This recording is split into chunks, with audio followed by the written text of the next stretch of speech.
You ever watch someone celebrate too early? My wife sat there next to her boyfriend, a lawyer with a cocky smile, thinking she already won. He leaned back in his chair, laughed loud enough for the whole courtroom to hear, and whispered, "You're finished." She smirked like she finally replaced me, papers stacked on her side, nothing on mine. Everyone assumed I was walking out with nothing, no house, no custody, no dignity. But they didn't know the judge wasn't just familiar with me, he was my friend. And the moment that lawyer opened his mouth, bragging about how he'd destroy me, the judge's face changed. He looked at me, then at them, and said the last words they expected. "You're leaving this room with nothing." But before I tell you what happened next, don't forget to subscribe, leave a like, and share your thoughts in the comments. After I found out, the world went quiet. Not the calm kind. The kind where your heart tries to understand betrayal so loud it drowns everything else. My wife stood across from me in the courthouse, dressed in her best clothes, makeup perfect, smile sharp. Beside her sat her new boyfriend, a lawyer. Expensive suit, polished shoes, confidence dripping from his posture.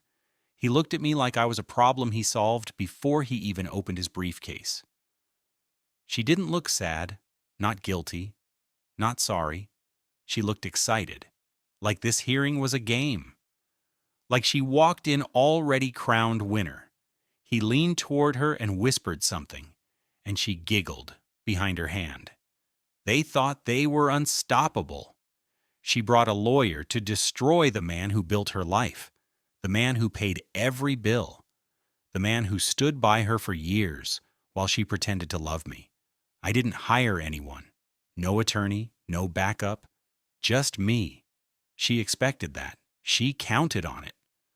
When the judge entered, everyone stood. Her boyfriend smirked and tapped his fingers on the table. The judge sat, adjusted his glasses, and scanned the room. His eyes moved past the lawyers, past the packed benches, then landed on me. Recognition hit his face, but he didn't show it. His voice stayed professional. "Let's begin." Her boyfriend jumped in first, loud, confident, hungry for attention. He listed demands like he was reading a grocery list: house, car, savings, custody. He talked fast, eager to bury me before anyone heard my voice. My wife stared at me while he spoke, cold, detached. She rested her hand on his arm like he was some hero saving her from a monster. I sat silent, calm, unmoved. When he finished, he stepped back with a smug grin. "No assets, no visitation rights. My client asks the court to cut all ties for the safety of her household." He turned slightly and smirked at me, whispering, "You can't fight this." The judge lifted his hand. "Sit." Her boyfriend froze. The judge's tone wasn't gentle, it carried weight. The room quieted. The judge looked at me. "Mr. Harris, you have no representation?" "No." He nodded once. "Proceed." I stood, slowly. No papers, no folders, no speeches. I worked for 18 years while she stayed home. Every paycheck built that house. Every hour paid those bills. I never missed a day of support. I never broke a promise. She left me for the man standing next to her. That is her choice, but she will not take everything I earned. Her boyfriend laughed, loud. The courtroom gasped. You never laugh at a judge's bench. He didn't care. "You have no lawyer," he said. "You have no argument." He leaned forward. "You're finished." The judge lowered his glasses and stared at him. Silence filled the room. The lawyer swallowed hard. The judge's voice dropped. "You're talking out of turn." He sat, face tightening. My wife shifted in her seat, confidence slipping. The judge turned to me. "Mr. Harris, do you have proof of financial support?" "I do." I handed over a folder. Not thick, but enough. Pay stubs, bank transfers, receipts, all with dates matching the years she lived comfortably without lifting a finger. The judge read each one, slowly, carefully. Her lawyer crossed his arms, smug again. This means nothing. Her emotional well-being? The judge raised his hand. Quiet. He flipped another page. You provided every dollar for 18 years? Yes. Did your wife work during that time? No. Her boyfriend cut in again. She was under emotional distress. The judge snapped, Counselor, you speak when I permit it. Try that again, and you will wait outside. The lawyer shut his mouth. All eyes turned back to the bench. The judge took a deep breath, then looked at my wife. Mrs. Harris, you are asking for full financial compensation from a man who supported you without fail while you pursued a relationship with your legal representative? Gasps. Heads turned. My wife froze. Her boyfriend stiffened. How did you... he started. The judge lifted his hand again. I was not born yesterday. I see patterns, dates, transcripts, messages, and evidence you forgot to black out. The lawyer's face drained of color. The judge leaned forward. You filed for primary custody, full property, and financial control while living with another man, a man you hired to represent you. The room buzzed. My wife whispered something to her boyfriend. He shook his head. Panic. Real panic. The judge looked at me. Mr. Harris, do you wish to request compensation for marital misconduct? I shook my head. No, I want my freedom. I want what I earned. Nothing more. That answer mattered. The judge nodded. Firm. Final. He lifted his gavel. Mrs. Harris will receive no claim on the house, no claim on the car, no claim on savings. Mr. Harris retains full rights and full visitation. Her boyfriend shot up from his chair. You can't do that. The judge's voice dropped to a growl. Sit down. The lawyer kept talking, yelling about law, rights, process. The judge stood strong and steady. I said sit. But the lawyer didn't listen. That sealed his fate. The judge pointed to the bailiff. Remove him. The bailiff stepped forward, grabbed the lawyer's arm, and pulled him away as he shouted every insult he could think of. My wife stood frozen, mouth open, face white, her confidence gone, her plan destroyed. The judge turned toward her. You brought disgrace into this room. You manipulated the court. You tried to weaponize the legal system for personal revenge. You leave with nothing. Her eyes filled, but she didn't speak. The judge turned back to me. His voice softened, not as a judge, but as a friend. You stood with dignity. You get to walk out with your life intact. Case closed.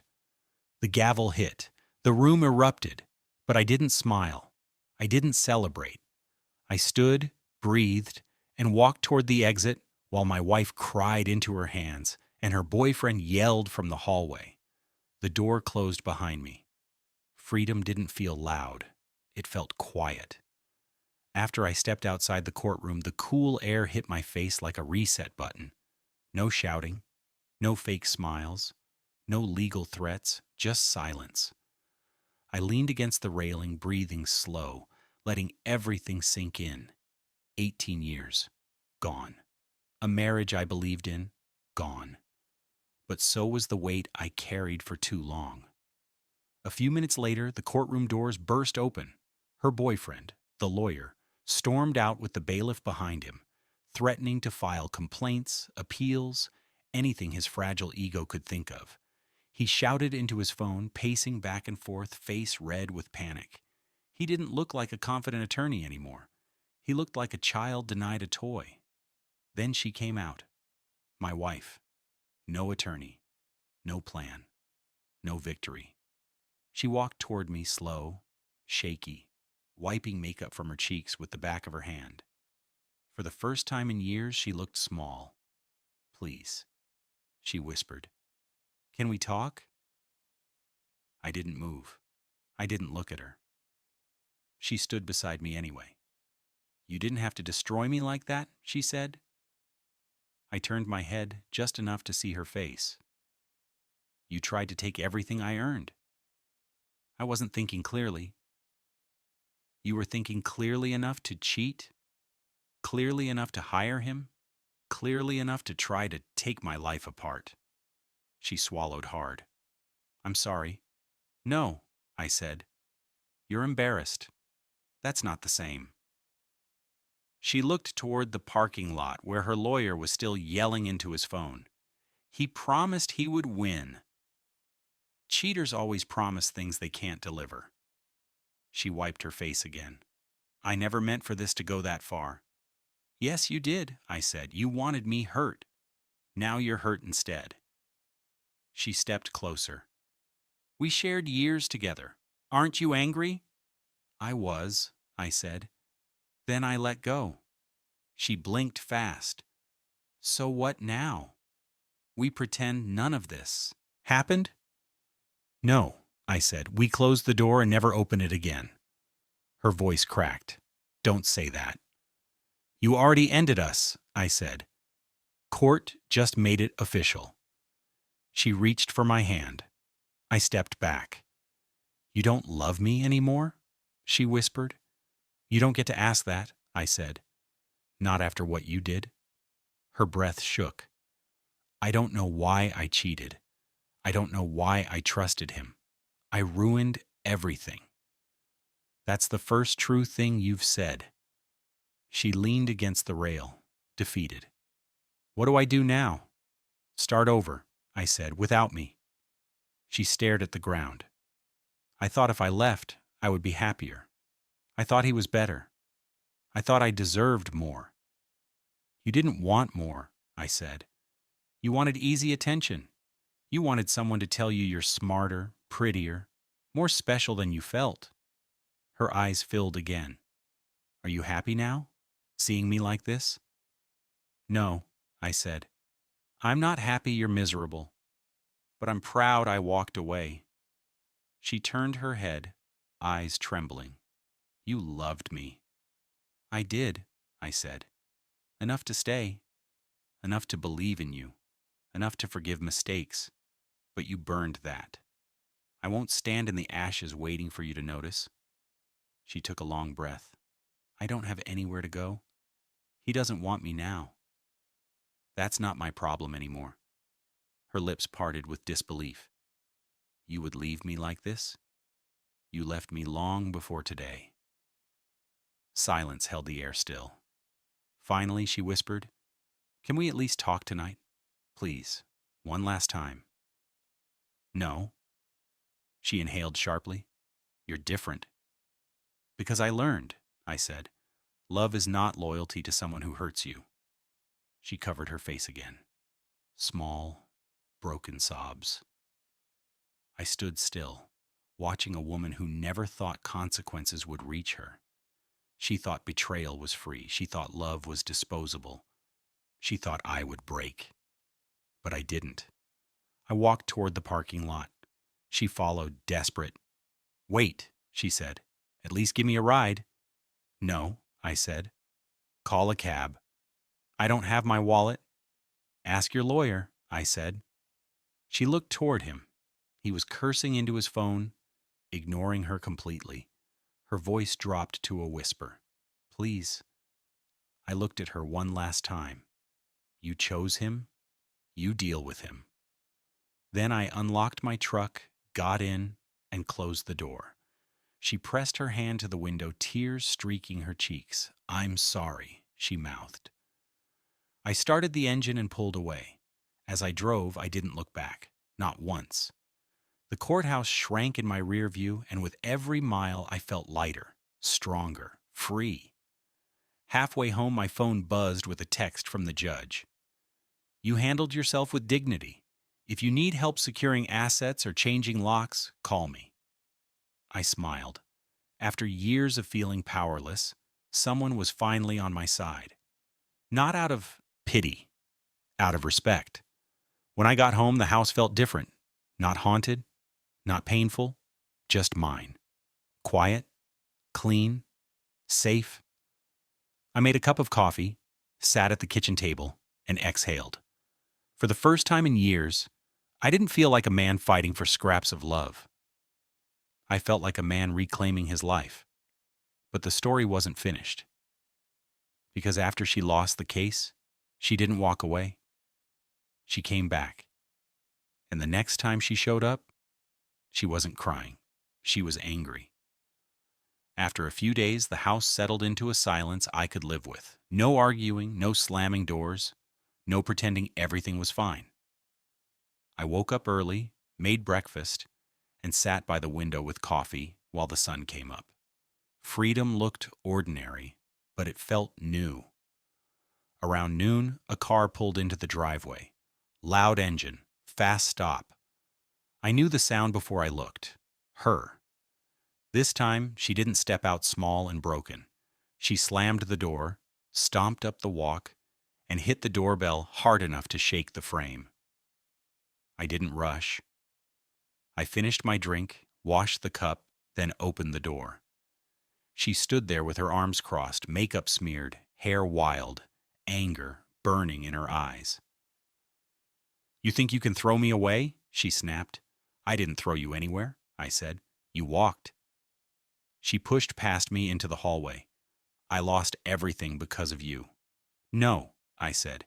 "You lost everything because of you." She spun, face red. "Stop talking like you're innocent. We both know I deserve something." "You deserve what the law decided." She stepped closer. "The judge was your friend. You cheated." I shook my head. "I won because I told the truth. You lost because you lied."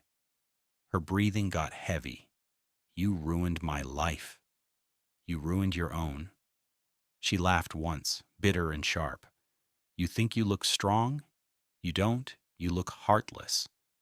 "Heartless was what you were in court," I said, smiling while someone tried to rip my life apart. She opened her mouth, then closed it. She wasn't here for logic. She was here for control.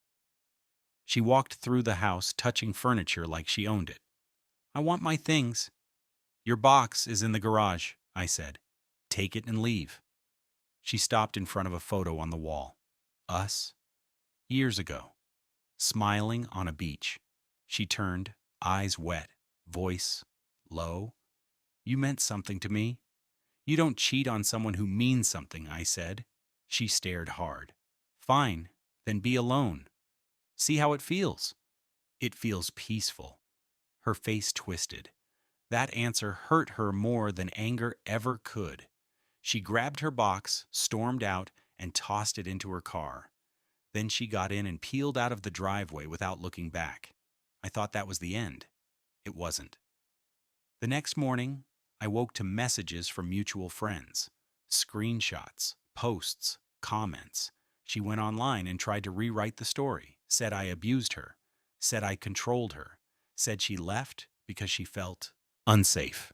Classic move from someone who needs sympathy when accountability hits. I didn't respond. I didn't defend myself. People who know the truth don't need proof. People who love drama don't care about proof. By afternoon, half the lies had collapsed on their own. Someone tagged the judge. Someone else tagged her ex-boyfriend, the lawyer. Screenshots surfaced. Messages leaked. The story flipped. She deleted her posts one by one. At sunset, she came back again. This time, she didn't knock. She sat on the porch steps, hugging her knees. When I opened the door, she didn't stand. She didn't talk.